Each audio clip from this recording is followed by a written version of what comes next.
दोस्तों, जैसा कि आप जानते हैं कि हम 1000 एमसीक्यूज़ की सीरीज चला रहे हैं जो संबंधित होगा UP junior aided, UP TGT, PGT, PET या बाकी ऐसा एग्ज़ाम जिसमें कि सामाजिक विज्ञान का पोर्शन पूछा जाता है। तो इससे पहले हम 20 एमसीक्यूज़ को सॉल्व कर चुके थे।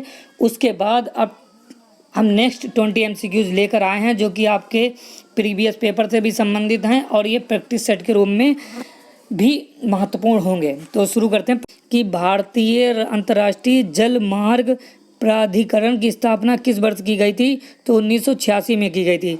1986 से संबंधित कुछ फैक्ट पे हम चर्चा कर लेते हैं कि 1986 में ही न्यू एजुकेशन पॉलिसी यानी नई राष्ट्रीय शिक्षा नीति आई थी, जो कि उस समय तत्कालीन प्रधानमंत्री थे राजीव गांधी जी। ठीक है। और 1986 से अगर हम 3 साल पहले जाते हैं तब 1983 में भारत ने वर्ल्ड कप जीता था कपिल देव की अगुवाई में। ठीक है। और 1982 की अगर हम बात करते हैं तो 1982 में नाबार्ड की स्थापना हुई थी। इतना कॉन्सेप्ट आपको क्लियर हो गया। आई होप कि आपको वीडियो पसंद आ रहा होगा। ठीक है। अगला सवाल है हमारा कि सर्वप्रथम किसने डायोड वाल्व का निर्माण किया था? तो जॉन एम्ब्रोस फ्लेमिंग ने किया था। अगला सवाल है हमारा कि किस वायसराय ने भारत में पहली बार ऐतिहासिक इमारतों की सुरक्षा एवं मरम्मत की ओर ध्यान दिया? तो लॉर्ड कर्जन ने दिया। किसने? लॉर्ड कर्जन ने। एक चीज़ हम आपको और बता दें कि भारत का अगर पूछ लिया जाए कि भारत का प्रथम वायसराय कौन था, तो लॉर्ड कैनिंग जो थे वो भारत के प्रथम वायसराय थे। कौन थे? Lord Canning.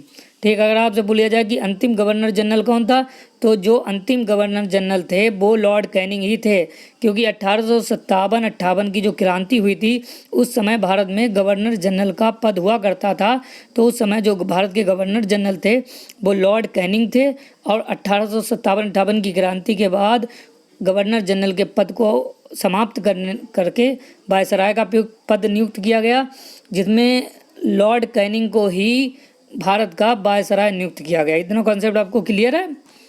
अगले सवाल की तरफ चलते हैं। अगला सवाल है हमारा कि राष्ट्रीय विज्ञान एवं प्रौद्योगिकी संस्थान कहाँ स्थित है? तो यह फरीदाबाद में स्थित है।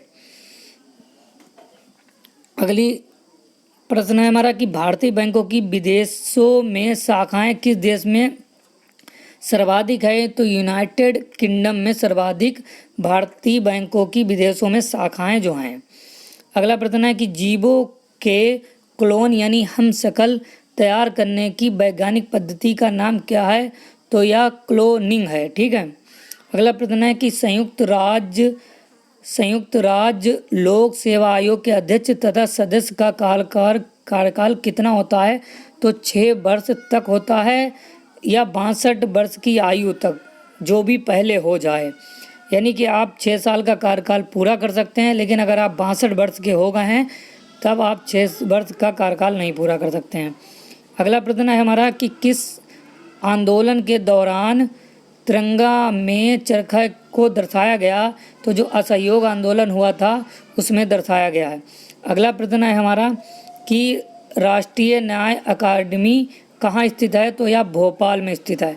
भोपाल कहाँ है? तो भोपाल मध्य प्रदेश की राजधानी है। ठीक है। अगला प्रश्न है हमारा प्रश्न नंबर 11 है कि संवेदना को कम करने के लिए किस प्रकार की औषधि का उपयोग किया जाता है? तो जो निश्चेतक औषधि है उसका प्रयोग किया जाता है। अगला है कि किस राज्य में रेल परिवहन का सबसे बड़ा जाल है? तो यह उत्तर प्रदेश में है। ठीक है। और कुछ चीज़ें हम उत्तर प्रदेश के बारे में बात कर लेते हैं कि उत्तर प्रदेश की राजधानी लखनऊ है, जिसको नवाबों के शहर के बारे में जाना जाता है। और अगर रेल से संबंधित कुछ बात करें तो 1853 में, कब? 1853 में मुंबई से ठाणे पहली बार रेल चलाई गई थी। उस समय भारत के जो गवर्नर जनरल थे वो लॉर्ड डलहौजी थे। ठीक है। इतना कॉन्सेप्ट आपको क्लियर हो गया। और 1853 की बात हुई है तो 1854 की भी हम बात कर लेते हैं कि जब भारत में डाक सेवाओं को सार्वजनिक किया गया था। इतना कॉन्सेप्ट आपको क्लियर हो गया। अगला प्रश्न है कि एनीलिडा में उत्सर्जन उसके किस अंग द्वारा संपन्न होता है? तो नेफ्रीडिया द्वारा संपन्न होता है। अगला प्रश्न है हमारा कि वर्तमान में भारत के सबसे लोकप्रिय खेल क्रिकेट को किस राजनेता ने अंग्रेजों को खेल कहकर उसकी निंदा की तो महात्मा गांधी ने की थी। किसने की थी? महात्मा गांधी ने। एक प्रश्न और यहाँ से हम आपसे पूछ लेते हैं कि चलिए आप बताइए कि महात्मा गांधी भारतीय राष्ट्रीय कांग्रेस के एकमात्र बार अध्यक्ष बने थे, ठीक है, तो वो किस अधिवेशन में बने थे और वो अधिवेशन कहाँ हुआ था? तो चलिए हम आपको बता देते हैं कि महात्मा गांधी अपने जीवन काल में केवल एक बार 1924 में बेलगाम अधिवेशन में भारतीय राष्ट्रीय कांग्रेस के अध्यक्ष बने थे, ठीक है। अच्छा, भारतीय राष्ट्रीय कांग्रेस की स्थापना कब हुई थी? चलो ये भी बता देते हैं, 1885 में, ठीक है। और इसके प्रथम जो अध्यक्ष थे वो भूमेचंद बनर्जी थे।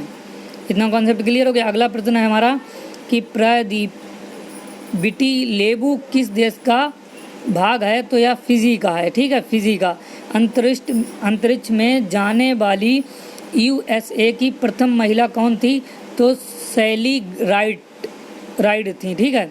अगला प्रश्न है कि किसने रक्षाबंधन की शुरुआत बंगाल विभाजन के विरुद्ध एकता प्रदर्शित करने के लिए की थी? तो रविन्द्रनाथ टैगोर ने की थी। किसने की थी? रविन्द्रनाथ टैगोर ने की थी।